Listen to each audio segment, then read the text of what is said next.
लखेड़ा जी, अभी नौजवानों, किसानों और जो पदों की बात यहां पर विपक्ष की तरफ से कही गई थी, उस पर आप जवाब दीजिए। इसी के साथ दक्षिण को लेकर बीजेपी कितना कॉन्फिडेंट है? आप लोग कहते हैं नेता है, नियत है।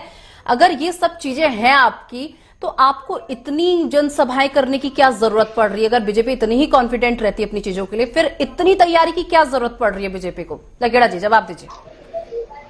निशा जी, भारतीय जनता पार्टी दिन रात काम करने वाली पार्टी है। भारतीय जनता पार्टी का कार्यकर्ता रोज एक कार्यक्रम से जुड़ा होता है।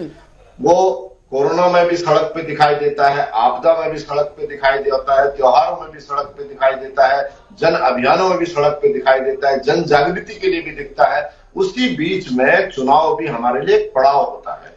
कांग्रेस पार्टी के लिए केवल चुनाव एक आयोजन होता है, उसके बाद ही लोग बाहर निकलते हैं, रैलियों में इनके नेता दिखाई देते हैं, बाकी कहीं कांग्रेस पार्टी के नेता नहीं दिखते हैं। क्यों? क्योंकि एक दौर रहा है कि जब टिकट मिलते ही ये लोग विजय जुलूस निकालते थे और इनकी सरकारें बनती थी। जागृति नहीं थी, सिस्टम इन्होंने अपने पास रखा था, न्यायालय से लेकर लोकतंत्र और संविधान इनके पैरों में रहता था।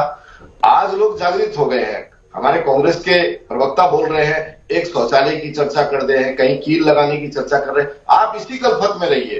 देश कहां बढ़ गया है, किस माइंडसेट में चल रहा है? क्या किसानों की ओर ध्यान नहीं दिया जाना चाहिए? लखेड़ा जी, क्या किसानों की ओर ध्यान नहीं दिया जाना चाहिए? आपके सवाल का मैं जिम्मेदारी से जवाब दूंगा। किसान सम्मान निधि से लेकर आम किसान के जीवन को लेकर, किसान कल्याण को लेकर, बजट में किसान की व्यवस्थाओं को लेकर कहीं कोई कमी नहीं है। कहीं हमने किसान की सम्मान को लेकर आगे पीछे नहीं आए हैं। अगर किसानों के रूप में किसानों को बदनाम करने के लिए और किसान समाज जैसे जो अन्नदाता है उसको बदनाम के कोई उपद्रवी आते हैं, जिस तरह पिछली बार लाल किले में लोग उपद्रव करने आए थे, दिल्ली को तहस नहस किया था, क्या वे किसान थे? बिल्कुल नहीं।